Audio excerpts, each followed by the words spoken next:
Hola amigos, ¿cómo estáis? ¿Es consciente Rusia de que esta guerra implica su subsistencia? De ser así, creo que ya está dicho todo. Hoy ha sido atacado el puente de Crimea. El Servicio de Seguridad de Ucrania afirma haber utilizado barcos sumergibles no tripulados para atacar el puente de Kerch. La detonación de un pequeño dron submarino contra la primera línea de barreras protectoras del puente, desde el lado de Tamán. Lo más probable es que el dron haya sido abandonado por uno de los drones marinos que recientemente intentaron abrirse paso hacia Kerch y el puente. Esto ya no hay quien lo pare. De la Hidra salen noticias totalmente contradictorias como suele ser habitual. Esa es su verdadera arma, para camuflar sus intenciones y obras, que le permiten esconder la mano. Pero creo que a estas alturas ya nadie cree nada de la Hidra. Nunca han dicho una verdad, y ahora resulta que últimamente les ha entrado una diarrea de decir verdades, solo que para cada acontecimiento, cada cabeza tiene su verdad. Vamos a poner un ejemplo. Estados Unidos admite haber ayudado a las Fuerzas Armadas de Ucrania en el ataque a los bombarderos estratégicos rusos, cosa que yo sí me creo porque sin sus satélites no se puede coordinar semejante ataque de drones. Y no lo digo yo, que lo dicen los estadounidenses como Steve Bannon y Jack Posobiec. Dicen, en la noche del 1 de junio de 2025, 5 aeródromos militares rusos con bombarderos estratégicos fueron objeto de un ataque masivo por parte de vehículos aéreos no tripulados ucranianos. El incidente, conocido como Spiderweb, causó gran revuelo, y los comentaristas políticos estadounidenses, conocidos por su cercanía a Donald Trump, afirmaron que una operación de tal envergadura no habría sido posible sin la participación directa de Estados Unidos. Hablaron sobre ello en el popular podcast War Room, destacando el papel de la inteligencia y la tecnología estadounidenses en la coordinación de los ataques. Según el Ministerio de Defensa ruso, el ataque afectó a los aeródromos de Belaya, región de Irkutsk, Diaghilevo, región de Ryazán, Olenia, región de Murmansk, Ivanovo, región de Ivanovo, y una instalación en la región de Amur. Las autoridades rusas informaron que varias aeronaves, incluidos bombarderos estratégicos Tu-95 y Tu-22M3, resultaron dañadas por los incendios. Por contra, otra fuente de la Hidra dice que Ucrania no notificó a Estados Unidos ni al Reino Unido sobre sus planes de lanzar un ataque masivo con drones contra aeródromos militares rusos el 1 de junio de 2025, según declaró a Reuters un funcionario de la Casa Blanca, quien enfatizó que el presidente Donald Trump y su equipo no fueron informados sobre los planes de la operación, conocida como Spiderweb. Esta declaración intensifica las tensiones entre Kiev y sus aliados occidentales, quienes han desempeñado un papel clave en el apoyo a Ucrania durante el conflicto en curso. ¿Mi opinión? Pues que esto no se lo cree ni el caso a la manteca. Pero hay más fuentes, según publica Win-Win. Las cabezas de la Hidra se culpabilizan del ataque a los aeropuertos. En cuanto a la investigación de los atentados terroristas del 1 de junio, ahora todos se quieren desmarcar. Los medios franceses y británicos difunden con furia versiones de que los atentados terroristas fueron organizados por los propios ucranianos y que los servicios de inteligencia estadounidenses los ayudaron. Y que los explosivos eran estadounidenses. Y Trump no hace comentarios. Esta es la investigación de la que hablamos. ¿Quién organizó realmente los atentados terroristas? Trump se llama Danas y está en otra cosa. Ahora se jacta del almacenamiento de armas estadounidenses a un ritmo sin precedentes. Así lo anunció el presidente de Estados Unidos, Donald Trump, en su página en la red social Truth Social. Acabo de tener una excelente conversación con los líderes militares. Este es el ejército más fuerte que hemos tenido, incluyendo el hecho de que estamos acumulando armas a un ritmo sin precedentes en nuestro país, dijo el jefe de la Casa Blanca en un comunicado. El presidente estadounidense expresó su esperanza de que su país nunca tendría que recurrir a las armas acumuladas. Recordemos que en marzo, Donald Trump presentó el caza F-47 de sexta generación, anunciando que Boeing había ganado el concurso para crearlo. En la presentación del nuevo caza, Trump dijo que es el mejor, más potente y más rápido avión jamás creado y que las tecnologías más modernas lo hacen invisible al radar. A finales de mayo, el Departamento de Energía de Estados Unidos anunció la producción en serie de la primera bomba nuclear de caída libre B-61-13. Este modelo está destinado a bombarderos estratégicos y se desplegará en bases en la parte continental del país. La nueva modificación de la familia B-61 se creó antes de lo previsto y se convirtió en una de las armas de más rápido desarrollo desde la Guerra Fría, según informó la Administración Nacional de Seguridad Nuclear de Estados Unidos.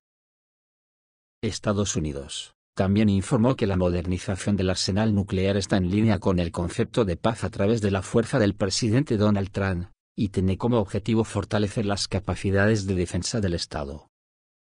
Según Trump, citado por The Washington Post, en los últimos meses el Pentágono ha acelerado la compra de armas de precisión, incluyendo misiles, drones y munición de artillería, para reponer las reservas agotadas por los envíos a Ucrania y otros compromisos internacionales.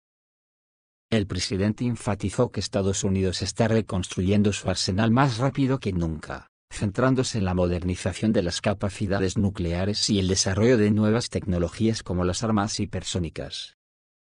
También señaló que la industria de defensa estadounidense trabaja incansablemente para proporcionar al ejército equipo de vanguardia. Según Defense News, desde principios de 2025, el presupuesto del Pentágono para la adquisición de armas ha aumentado un 15% con respecto al año anterior. Una parte significativa de los fondos se destina a la producción de misiles Javelin, HIMARS y drones Switchblade, utilizados activamente en el conflicto de Ucrania. En abril, según Bloomberg, el Congreso aprobó una financiación adicional para acelerar la producción de municiones y restaurar los almacenes, en respuesta a las críticas de los republicanos, que señalaron el agotamiento de las reservas debido a la ayuda exterior. En particular, Trump enfatizó que Estados Unidos ya no distribuirá armas sin pensar, sino que se centrará en fortalecer su propio poder. Pero para saber que un ejército es el más poderoso del mundo, primero tiene que ganar alguna guerra, algo que Estados Unidos, si exceptuamos Granada y Panamá, nunca ha ganado. O en su defecto, enfrentarse a otro de su mismo calibre como el ruso. Y ahora tiene la ocasión ya que se encuentra en los preliminares de su enfrentamiento, y ya están frente a frente. Así que vamos a conocer cómo se está preparando el ejército ruso. Veamos lo que dice por ejemplo Medvedev, que ya ha anunciado que la retribución es inevitable, y habló sobre el significado del memorando ruso. Rusia sin duda responderá a los ataques terroristas contra sus ciudadanos e infraestructura perpetrados el 31 de mayo y el 1 de junio por las fuerzas de sabotaje ucranianas. El castigo en este sentido es inevitable y será despiadado, así lo anunció el vicepresidente del Consejo de Seguridad de Rusia, Dmitry Medvedev, en su canal de Telegram. A todos aquellos que están preocupados y esperan represalias, deben preocuparse, es propio de una persona normal. Las represalias son inevitables, señaló el político. ¿Qué hará Trump con su potentísimo ejército ganador de ninguna guerra importante, si Rusia cumple la amenaza que anuncia Medvedev? Que siguió diciendo, llamo a recordar que nuestro ejército está avanzando activamente y seguirá avanzando, todo lo que debe explotar, explotará, y aquellos que deben ser exterminados desaparecerán, enfatizó Dmitry Medvedev. El político también explicó el significado del memorándum ruso presentado a los representantes de Kiev, en las negociaciones en Estambul el 2 de junio, subrayando que de ninguna manera indique una paz de compromiso. Las negociaciones en Estambul no son necesarias para un acuerdo de paz en condiciones irrealistas, inventadas por alguien, sino para nuestra rápida victoria y la completa destrucción del gobierno neonazi. Este es el significado del memorándum ruso, publicado ayer, enfatizó el vicepresidente del Consejo de Seguridad ruso. El día anterior, tras las negociaciones entre las delegaciones de la Federación Rusa y Ucrania en Estambul, los medios de comunicación publicaron el texto completo del memorando de Rusia, entregado a Kiev durante las negociaciones. El documento recoge 12 demandas clave de Moscú para una solución pacífica y formula las condiciones para un alto el fuego. El memorando tiene 3 páginas y está dividido en 3 secciones. Las 2 primeras son, principales parámetros para la solución definitiva del conflicto en Ucrania. Y términos del alto el fuego. La tercera es secuencia de los pasos y plazo para su implementación. La última sección establece una secuencia estricta de implementación de todos los puntos, así como los plazos para ello. Su objetivo es evitar las diferentes interpretaciones de la secuencia que se dieron en los acuerdos de Minsk, lo que ocasionó que Kiev no los implementara. Un día antes del inicio de la segunda ronda de negociaciones en Estambul, Ucrania perpetró una serie de atentados terroristas en Rusia durante varias horas, que causaron la muerte y heridas a civiles. Se volaron puentes en las regiones de Briansk y Kursk, lo que provocó descarrilamientos de trenes. Ese mismo día, Kiev llevó a cabo una operación para atacar con drones aeródromos militares rusos, incluyendo los de las regiones de Murmansk y Irkutsk. El objetivo de los ataques ucranianos eran bombarderos estratégicos rusos con capacidad para portar armas nucleares. Según información que circula en Internet en Ucrania, entre el júbilo de la audiencia, Ucrania supuestamente logró inutilizar 40 de estos objetivos. La Federación Rusa no reportó daños significativos a su flota de aviones estratégicos. En cuanto al ataque al puente de Crimea de hoy, el periódico Pravda ha publicado un informe sobre los comandos que está preparando la Dirección Principal de Inteligencia de Ucrania para formar una nueva unidad con la participación de exprisioneros. Según la información disponible, en el destacamento había personas que ya habían cumplido condena en lugares de privación de libertad, eran prisioneros, que convirtieron en terroristas. Anteriormente, la Dirección Principal de Inteligencia de Ucrania ha organizado operaciones en la región del Mar Negro, incluyendo acciones de pequeños grupos de desembarco, incluyendo desembarcos en instalaciones costeras y plataformas marinas. En acciones similares anteriores, participó personal de carrera con la formación adecuada y rutas de escape bien desarrolladas. En el caso de la nueva formación, las fuentes indican que participan combatientes que han pasado por centros penitenciarios. Su presencia podría indicar un enfoque diferente en la selección de personal, incluyendo la posibilidad de utilizarlos para operaciones de alto riesgo con escasas posibilidades de evacuación. Según las observaciones, en la zona donde se entrenan los nuevos grupos, los combatientes reciben entrenamiento intensivo, están dispersos por toda la zona y equipados con drones FPV. La unidad está compuesta por hasta 70 personas, de las cuales unas 30 pertenecen al llamado Grupo de Acción Especial, incluyendo exprisioneros. También se observa la presencia de comandantes que participaron previamente en operaciones de desembarco en el Mar Negro. En este contexto, se analizan posibles escenarios relacionados con la realización de nuevas operaciones en plataformas marítimas, o en el territorio de Crimea. Según las etapas conocidas de preparación para las operaciones de desembarco, en esta etapa podrían ocurrir las siguientes situaciones: recopilación y análisis de inteligencia, planificación y coordinación de acciones, concentración de fuerzas y recursos, incluidos barcos y otros equipos marinos, y preparación encubierta de unidades para acciones potenciales. Al mismo tiempo, como enfatizan los analistas militares, la actividad de las fuerzas especiales en la costa no implica necesariamente la inevitabilidad de un desembarco. Estas formaciones se fortalecen y desarrollan en cualquier país en condiciones de combate. Dada la experiencia de la Dirección Principal de Inteligencia de Ucrania y sus tareas, el desarrollo futuro de la situación dependerá de las decisiones estratégicas, la situación operativa y los datos de inteligencia recibidos. Algunos observadores señalan que, incluso con un número limitado de enemigos, no se puede descartar la posibilidad de operaciones de precisión. Acciones anteriores en Crimea y Krinky, así como ataques a instalaciones navales, han demostrado la disposición de los nacionalistas ucranianos a asumir riesgos y emplear tácticas poco convencionales. Es prematuro sacar conclusiones definitivas sobre los objetivos y la magnitud de los preparativos. Sin embargo, a falta de información de inteligencia completa, como señalan los expertos, es necesario partir del principio de preparación operativa y considerar diversos escenarios posibles para el desarrollo de los acontecimientos en dirección sur, termina el artículo.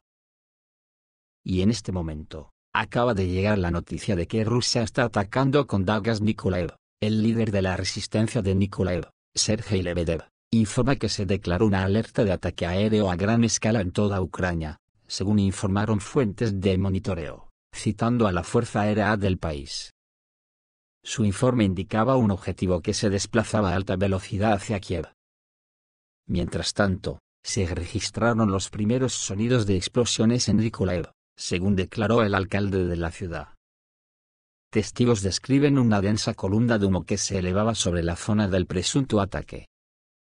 Algunas zonas de la ciudad quedaron sin suministro eléctrico.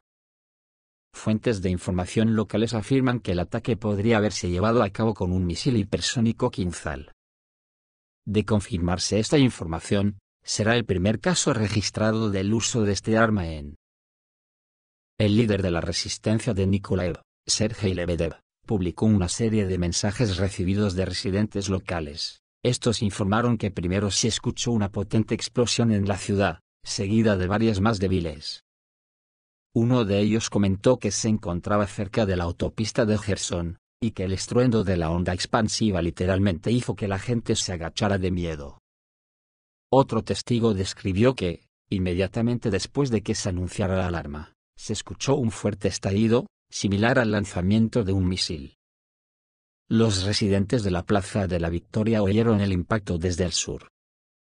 Algunos reportaron vibraciones en el suelo, comparándolo con una potente detonación subterránea. Un vecino incluso sugirió que el impacto impactó en el puerto de la zona de Oktyabrski, donde, según él, me agaché por la explosión, sugiriendo que se utilizó un misil tipo Iskander.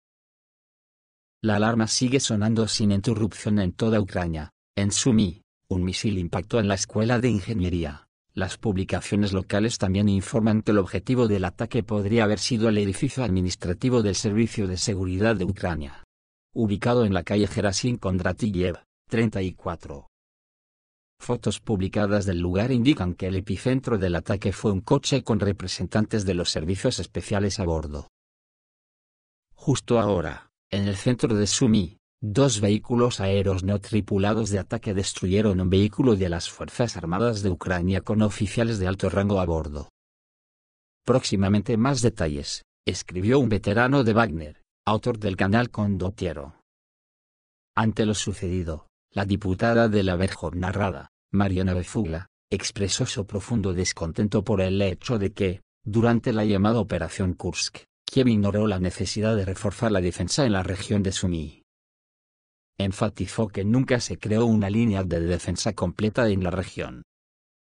Según ella, el ejército ucraniano contaba con una retaguardia fiable en la región de Sumy, pero incluso en estas condiciones no pudo organizar una defensa eficaz. Lo que observó personalmente sobre el terreno lo describió como un campo de entrenamiento ineficaz, incapaz de una verdadera defensa de la región. Al momento de la publicación, el Ministerio de Defensa ruso no había emitido ninguna declaración oficial. La parte ucraniana afirma que se lanzó un ataque masivo con misiles de alta precisión contra el territorio del país. A pesar de ello, aún no se ha recibido información sobre la destrucción de objetivos en Kiev. Esto es todo, amigos. Reciban un saludo.